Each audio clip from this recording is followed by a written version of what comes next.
Hi,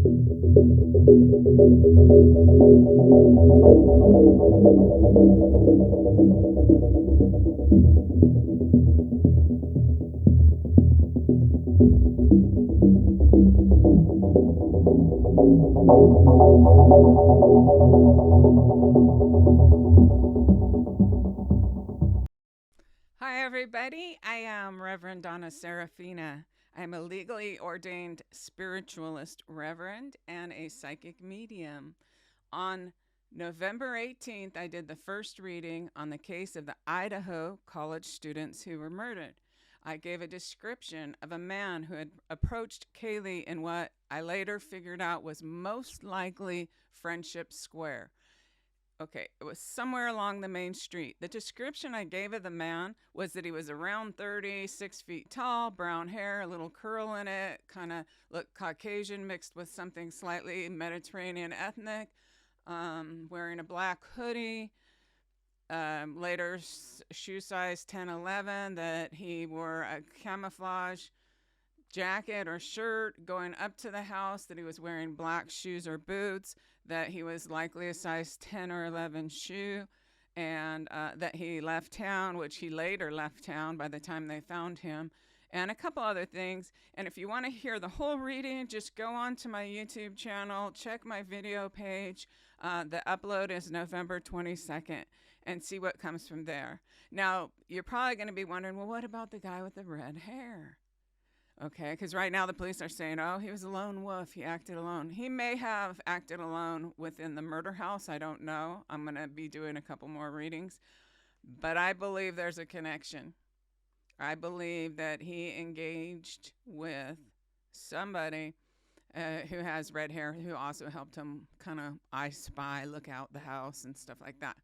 So that will be to come. But right now I'm going to give you some little clips that very accurately show that I was describing Bryan Kohberger, the man who was just arrested for the murder of these young people.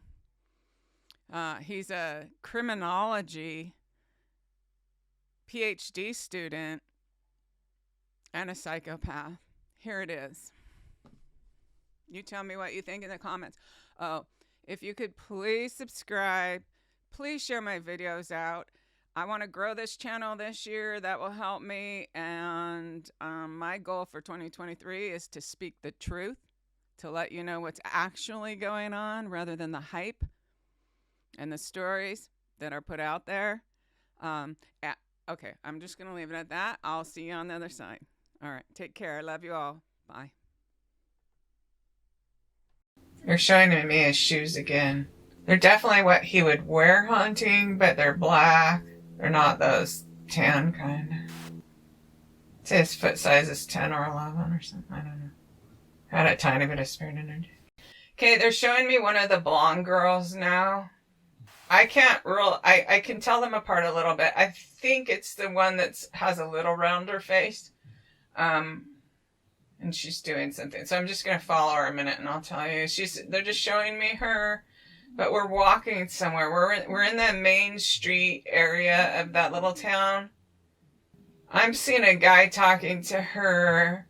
If you put me in the mind of the killer, and then I get some spirit energy, and then I'm like, did you leave town? It feels like he drove his car there, and it feels like he parked it across the street and down 2 or 3 houses, facing away from their house, and he doesn't feel scared. He doesn't feel worried about standing out or someone seeing him. Or feels like he drives a small car too. I have a tiny bit of spirit energy, not huge chills. Okay, I'm not sure if they're trying to show me he went out, parked a little farther, like up the street and around the corner. But if you were facing their house and you put your arm to the right, that's the way he parked, and then around that first corner. So I feel like, is that all you want to show me right now? No? Do you want to show me more right now? They're not doing either. Is my spirit people here?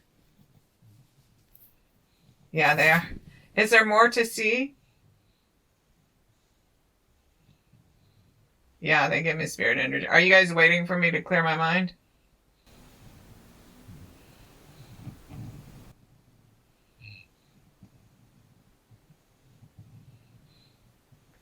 I think where he lives, if you're looking at the house, he lives down off to the right. If you're facing their house, the 1102 house or whatever, he lives to the right of there. Down there.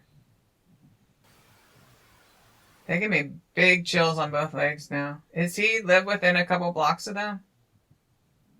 The chills kind of went away. But he lives to the right. Okay, so he lives that way. They keep showing me a cross. So they've done this like 3 times, and I didn't really say, but besides living to the right. So here's their house. And then at some point, past everything else, where there's fields or whatever, and you can see mountains across, or giant hills, whatever you want to call them. I do not know the distinction, but whatever. You know, things that rise up out of the ground. Like, okay. For some reason, I'm not sure the reason, but they show me over there. They show me this. They keep showing me this. Not sure the reason. His parents know there's something off about him. Now I'm seeing the hooded guy by the truck, but I don't think it's that guy. Like, I can't I can tell them apart a little bit. I think it's the one that has a little rounder face. And she's doing something. So I'm just going to follow her a minute and I'll tell you. They're just showing me her, but we're walking somewhere. We're in the main street area of that little town. I'm seeing a guy talking to her, and he's quite a bit taller.